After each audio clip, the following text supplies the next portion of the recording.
menceritakan bahwa sang ayah telah ditangkap Ralah. Sebagian warga pun ikut menjemput Samson untuk menyerahkannya kepada Ralah demi keselamatan warga desa. Caleb berharap Samson melawan Ralah dengan kekuatan yang dimilikinya. Namun Samson memilih menyerahkan diri menghadapi hukuman mati. Ralah berbisik kepada Samson bahwa ia sedang menipunya. Ia akan membantai desa dan sekaligus membunuh ayah Samson. Lalu Manoah dibunuh di hadapan Samson. Di sanalah Samson tidak dapat membendung amarahnya.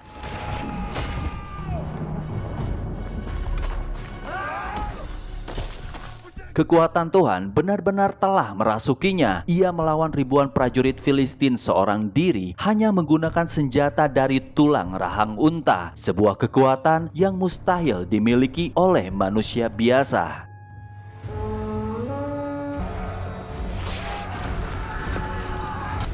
Lord, hear my prayer.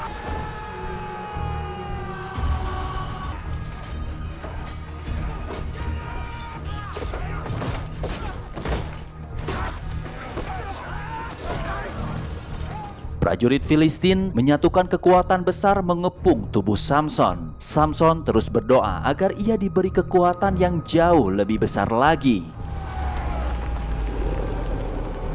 Samson berhasil membuktikan bahwa kekuatan Tuhan itu tidak akan tertandingi. Ia membantai semua prajurit Filistin tanpa sisa hanya dengan senjata dari tulang rahang unta.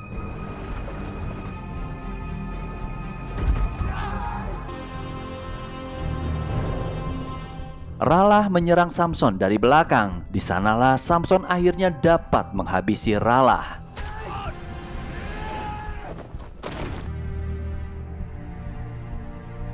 Samson kembali ke desanya. Secara resmi ia diakui sebagai pemimpin yang telah membuktikan kebenaran atas kuasa Tuhan. Di balik tumpukan mayat prajurit, ternyata Ralah masih hidup.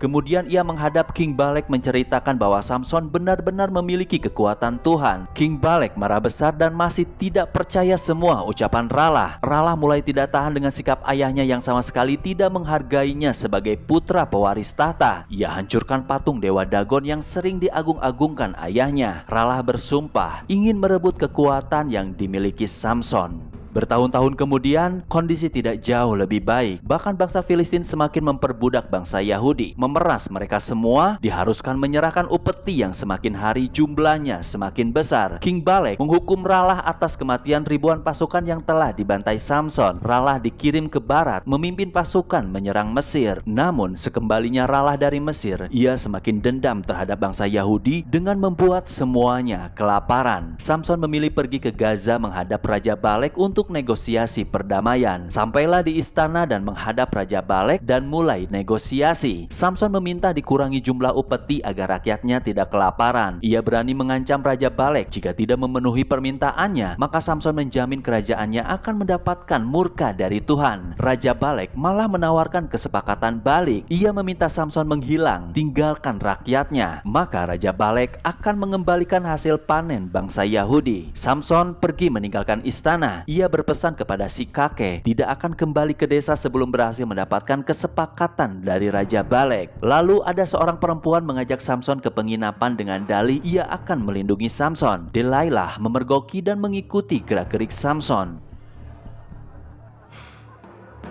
Di malam hari, Delilah menyelinap masuk ke dalam kamar menemui Samson. Dari arah luar, warga Gaza mengetahui keberadaan Samson. Mereka adalah sanak keluarga dari ribuan prajurit yang beberapa tahun lalu pernah dibantai Samson dalam pertempuran besar.